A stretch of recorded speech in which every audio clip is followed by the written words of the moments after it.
Hello students, let us start with the topic Goods and Services Tax, that is GST. But before starting with the topic, let us discuss the various objectives of this topic. The various objectives of this topic are introduction, number 2, intrastate and interstate transactions, number 3, CGST, SGST and IGST. Number 4, input tax credit. In this video, we are going to discuss about the introduction, intrastate and interstate transactions, number 3, CGST, SGST and IGST. So students, let us start with the Goods and Services Tax. Goods and Service Tax, that is GST. Students, prior to 1st July 2017, we had a number of indirect taxes such as VAT, excise, service tax, etc. From 1st July 2017 onwards, the Government of India has abolished all such indirect taxes and introduced a new tax called Goods and Service Tax, that is GST.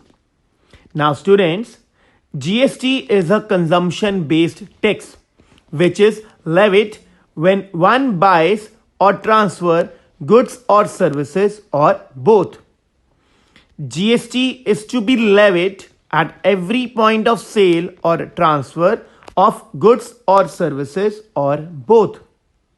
Now students, GST has replaced all former indirect taxes levied by the central and the state governments.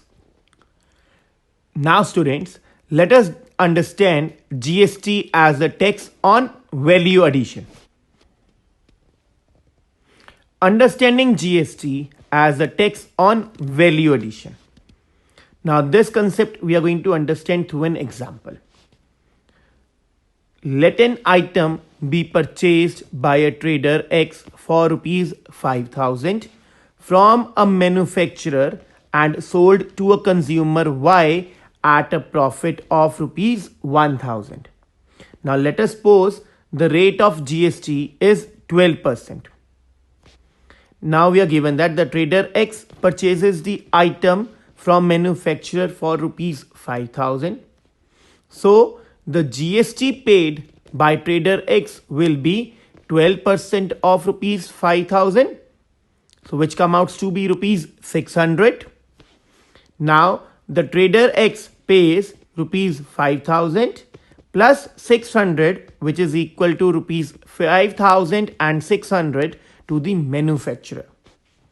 Now the trader X then sells the item to a consumer Y at a profit of rupees 1,000. CP of the item for consumer Y is equal to rupees 5,000 plus rupees 1,000, which is equal to rupees 6,000. So the GST for the consumer Y will be equal to 12% of 6,000, which is equal to rupees 720. Now for the trader X, the GST paid is rupees 600, which he has paid it to the manufacturer. And the GST collected from the consumer Y is equal to rupees 720. So therefore, the net GST that the trader X will deposit with the government will be equal to GST collected minus GST paid, which is rupees 720 minus rupees 600, which comes out to be rupees 120. Now students, let us understand some more things about GST. So more about GST. Number 1, GST is a destination based consumption tax.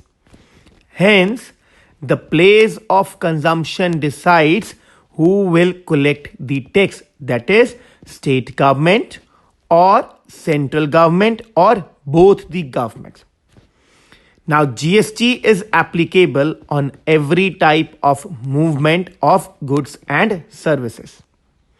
Now GST comprises of Number one, that is the central GST, which is also called as the CGST. Now, which is collected by the central government for the intrastate transaction or the movement of goods and services. In case of CGST, the beneficiary is the central government. Now students, here we have talked about intrastate transactions. So what are intrastate transactions? Now intrastate means supply within the same state. Now if the goods or services they are supplied within the same state, in those cases CGST is applied. Number two is the state GST, or which is also called as the SGST, which is collected by the state government for intrastate transaction or the movement of goods and services. In case of SGST, the beneficiary is the state government. Now students, you need to remember one thing, that in case of intrastate transactions, two taxes are charged. One is the CGST and the other one is the SGST. In case the rate of GST is 12%, so half will be for the CGST, that is 6% will be for the CGST and 6% will be for the SGST. The last one is the integrated GST, that is the IGST, which is levied by the central government for interstate transaction of movement of goods and services. Now interstate means supply from one state to another state. For example, if the goods are supplied from Punjab to Maharashtra, in that case IGST will be charged and the whole tax will go to the central government. So let us discuss these things with some examples. The first example that we are going to understand for the concept of GST tax calculation is a dealer in Bhopal, which is in Madhya Pradesh, say X, supplies goods and services worth rupees 8,000 to Y in Indore, which is also in Madhya Pradesh. So that means in this case, the goods have been supplied from Bhopal to Indore, and both these cities they are in Madhya Pradesh. So that means it is a case of intrastate transaction. And if the rate of GST is 28%, so find number one, central GST, that is CGST. Number two, state GST, that is the SGST. Number third, integrated GST, that is the IGST. Now students, we have already discussed that it is a case of intrastate supply as the goods and services are supplied within the same state, that is the Madhya Pradesh. So the tax will be shared equally by the central government as CGST and by the state government as the SGST. So what is the rate of tax? The rate of tax is 28%. So the share of central and state government will come out to be 14% each. So central GST, that is the CGST, will be equal to 14% of 8,000, which come out to be rupees 1,120. And the state GST, that is the SGST, will also be equal to 14% of 8,000, which is equal to rupees 1,120. And in this case, integrated GST, that is the IGST, will be nil, that is rupees 0, because it is a case of intrastate, so IGST won't be charged. Now let us discuss one more example. A second example is a dealer in Bhopal, which is in Madhya Pradesh. He supplies goods and services worth rupees 8,000 to B in Agra, which is in UP. Now students, in this case, the goods have been supplied from Madhya Pradesh to UP. That means it is a case of interstate transaction. That is, the goods have been supplied from one state to another.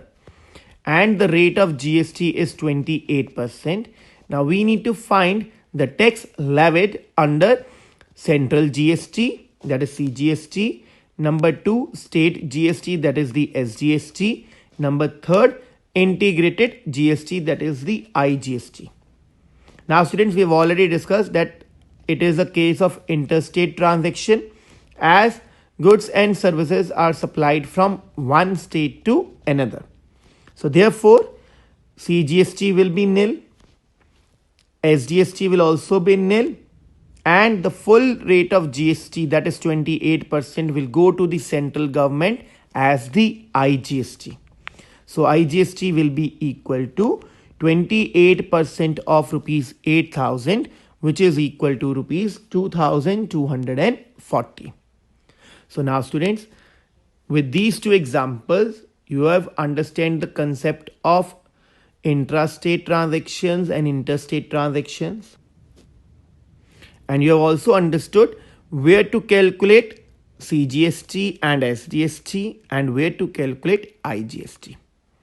So I'll just give you a brief recap again before proceeding to the sums based on goods and service tax. So if it is a case of intrastate transactions, so we are going to charge CGST and SGST, and the rate of CGST and SGST will be half. That is, if the rate of GST will be 28%, so the share of CGST and SGST will be 14% each. And if it is a case of interstate transaction, in that case, we are not going to calculate CGST and SGST. Instead, we are just going to calculate a single tax which is named as IGST. At the full rate, we are going to calculate IGST. So now let us discuss some sums based on the concept of GST. The first sum that we are going to discuss is a dealer in Calcutta buys some goods worth rupees 6,000. If the rate of GST is 18%, find how much will the dealer pay for the goods bought. Now we are given that a dealer in Calcutta, he has bought goods. So that means it is a case of intrastate transaction. And the cost of the goods is rupees 6,000. The rate of GST is 18%. Now we have already discussed that it is a case of intrastate transaction. So here we are going to calculate CGST and SGST both at the half the rate of the GST. As the rate of GST is 18%, so therefore CGST will be 9% of rupees 6,000, which comes out to be rupees 540. And SGST will also be 9% of rupees 6,000, which also comes out to be rupees 540. Now we need to calculate how much the dealer pays for the good bought. So therefore the dealer will pay rupees 6,000, that is the cost of the good, plus CGST plus SGST, that is rupees 6,000 plus 540 plus 540, which will be equal to rupees 7,080. The next example is, so given below are the cost of some financial services in the same city, taxable under GST. The cost of services are rupees 500, rupees 300, rupees 400 and rupees 600. If the rate of GST is 12%, find the amount of GST on these services. Now students, we are given that it is a case of same city only. That means it is a case of intrastate transaction. So here we are going to charge CGST and SGST. And the rate of GST is 12%. So the rate of CGST and SGST will be 6% each. Now the total cost of services will be equal to rupees 500 plus rupees 300 plus rupees 400 plus rupees 600, which will be equal to rupees 1800. Now CGST will be equal to 6% of rupees 1800, which will be equal to rupees 108. SGST will be equal to rupees 6% of rupees 1800, which will also be equal to rupees 108. And in this case, the IGST will be equal to nil. So therefore, the required amount of GST to be paid will be equal to rupees 108 plus 108, which will be equal to rupees 216. So now students, you all would have understood the topic of GST. So now you have got the sums based on this topic. So solve those sums. Thank you and have a nice day.